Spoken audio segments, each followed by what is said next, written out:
Alright, so from sports, we now want to take a look at what's trending with Zinzi Kibiku.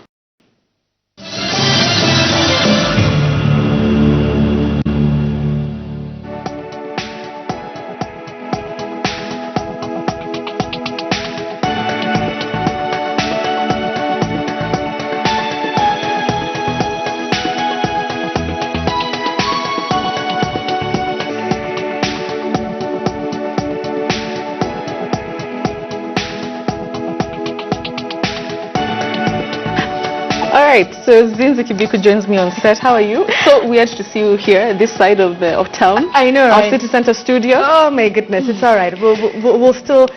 So do you know what's trending? I was actually going to ask you, what do you think is trending? Jeez, okay, wow. And it's got to be the obvious. What do you think our number one trend is?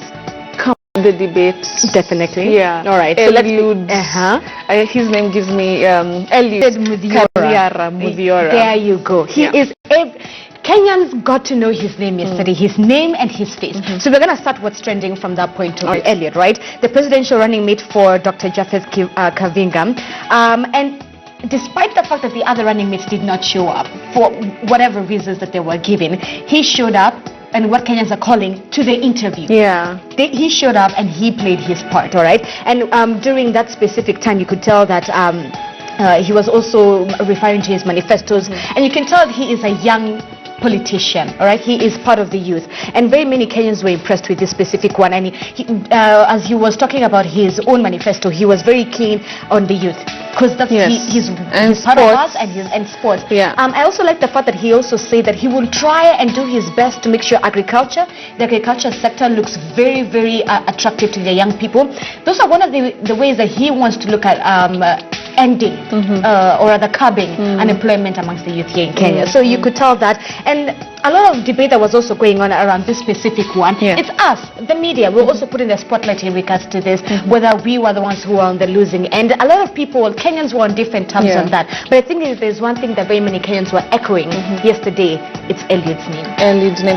And also just talking about that poll, I saw a poll online that was being conducted in regards to who are the biggest losers. And it's a poll. That one too? Yes. Kenyans, media, and the presidential. And we were taking 49% and I think Kenyans and the running mates were taking about, I think, half, like 29 to 7 something. I remember that one. Yeah. But also, Bessie, let me ask, if you look at this from a general point of view, and it's a conversation I've been having with people ever since yesterday, young people, this debate and really debates in general are really important in an election. And they help you as the voters gauge, even though it's especially if you're undecided. Exactly. Even though you have a favorite presidential candidate, governor, etc., it still helps you gauge further. All right. So I mean, Kenyans were on different sides when it came to that, but Kenyans were echoing the same sentiment. Online, especially, when it came to Eliud. But the other thing is that sometimes opportunities come in the most weirdest of ways, and I think this was one of the biggest opportunities for Eliud. Not everybody knows him, and that's why I think, sometimes maybe it happened for a reason. Maybe he's going to be something bigger. Obviously I think he is already. All right. I mean, this is someone we have to watch out for, look out for. My only hope is that even though Eliud loses or wins this specific election, even though he loses, I hope that he'll be a firm candidate even in the years to come. That he doesn't go quiet, because there's something in him. All right. There's something in him. Like you said, oh my goodness. All right. And also, if it was many of us, who would not have gone like he did. That confidence? 90 minutes, all the mainstream television stations beaming your image all over the place. Oh my goodness! But he was addressing Kenyans. Talk about pressure. But I mean, it was a really proud moment for him. I can imagine his family, like, finally, Eliud, we used to play football here, now you're on the platform like that. So it's really kudos to him. What else is trending? Let's take a look at what else we have on our screens. We have different things that I really don't want to give away. But I see that there's a tweet there. Thank you, Kenya, for giving us a platform to present our vision for you. Vote for change. Vote Dr. Kaluyu and I. That's a tweet. His own tweet. Okay. His very own tweet. All right. From the debate. Got it. Okay, so now let's move on to South Africa. Today is Mandela Day. All right, and there's this specific I've got to tell you, is one of my favorite days online because so much happens in terms of so much positivity, all right? And the thing is, very many people in South Africa take a look at Mandela Day, not only as a day to recognize this icon and celebrate his life, but also to sort of take a look at how else South Africans can look at a positive way in order to impact society. So one of the ways that South Africans are doing so is by donating. Right now during this time of the year, it's very cold in South Africa. So a lot of people donate lots of blankets, especially if you're around Cape Town. So that's one of the ways that people sort of remember Nelson Mandela by doing positive things. The other thing that they sort of do is that you get to also visit the nearest child hospital within your area and sort of contribute within your society. But apart from that, sounds like things we should be doing every day. Yeah, it's things that we should be doing definitely every day. But this one, they sort of even put a specific time limit to it. At least 67 minutes is what they say. As in, we should do it every day, but as a way of commemorating this specific icon, Nelson Mandela, they try and say for the next 67 minutes, do something good. Get off social media and go do something good. I give the same challenge to our viewers, please. But also apart from that, there will be a walk happening in Cape Town. 1,000 people will be walking to Grand Parade where he made his iconic speech. On top of that, hundreds of civil communities within South Africa are meeting to have a debate of where is South Africa going as a country on this specific date. All right. So just some of the tweets and comments that are coming through as Africa, and more specifically South Africa, is remembering Nelson Mandela. All right. What a legend. What a legend. What a legend. Okay.